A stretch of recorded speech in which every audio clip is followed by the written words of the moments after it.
آج بتاریخ 20 سپٹمبر بروز جمعہ مسجد عائشہ ظہیر آباد مرکزی آل انڈیا صوفی علماء کونسل کے وفد کی موجودگی میں باتفاق آراء ظہیر آباد ائمہ مؤذنین کی ذیلی کمیٹی تشکیل دی گئی، جس میں حافظ محمد عبد المجید صاحب قطوری کو صدر منتخب کیا گیا اور 5 نائب صدور مولانا سید نظام الدین صاحب کو جنرل سیکریٹری کے علاوہ 4 سیکریٹری اور خازن کی حیثیت سے حافظ محمد سجاد کو منتخب کیا گیا۔ ہر منڈل و موضوعات سے نمائندگی دی گئی ہے۔ یہ ذیلی کمیٹی مرکزی آل انڈیا صوفی علماء کونسل کے اصولوں پر دینی خدمت انجام دے گی اور انشاءاللہ ہر ماہ ایک اجلاس رکھتے ہوئے ائمہ مؤذنین کے مسائل سے مرکزی کونسل کو واقف کرائی جائے گی اور حل کرنے کی کوشش کی جائے۔ علی سید الانبیاء والمرسلین وعلی آلہ واصحابہ اجمعین۔ ہم شہریان ظہیر آباد کے لیے یہ خوشخبری ہے کہ جناب صوفی صاحب جو تشریف لائے ہیں، اپنا قیمتی وقت فارغ کر کے بہت ساری مصروفیتوں کے باوجود ہمارے لیے وقت نکالے ہیں، ہماری ہمت افزائی کرنے کے لیے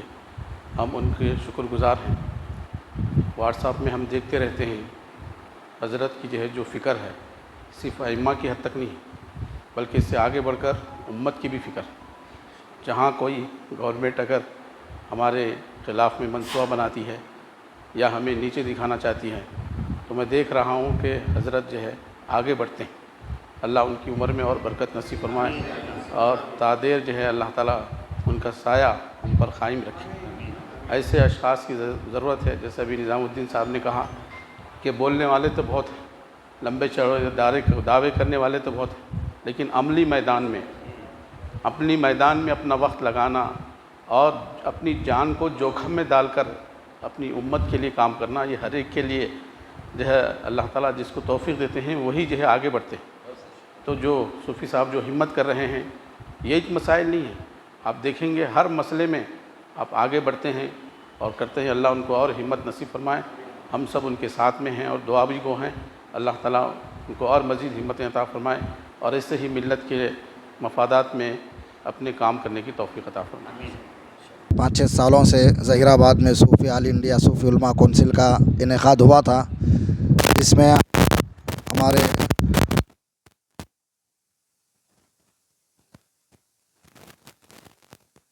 صوفی علماء کونسل کا تعارف کروائے، پھر اس کے بعد تدفین کے لیے کفن دفن کا بھی انتظام ہوتا رہا۔ کئی لوگ یہاں سے آتے رہے، لوگ لے کے جاتے رہے، اور بھی دیگر خدمات ہیں، اور خصوصاً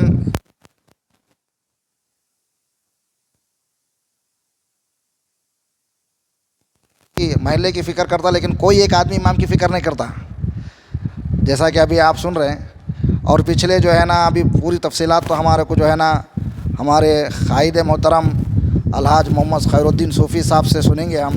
اور آپ کا یہ جذبہ ہے کہ آپ بغیر کسی مسلک کے تمام مکتب فکر کے اماموں کو مؤذنوں کو ایک پلیٹ فارم پر جمع کر رہے ہیں۔ یہ آج کے دور کی بہت بنیادی ضرورت ہے علماء میں، اور ایسے ہی آپ کی اس عمر میں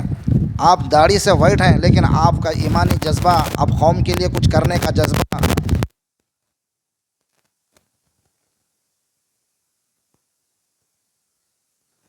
پیشی کے لیے، تو یہ سب قوم کے لیے ہے، اوقاف کی زمینوں کے لیے ہے، امت کے ملت کے لیے کاموں کے لیے ہے۔ افراد اللہ تعالیٰ آپ کی عمروں میں درازی عطا فرمائے، صحت عطا فرمائے، اور اللہ آپ کی اور ہم سب کی مدد فرمائے۔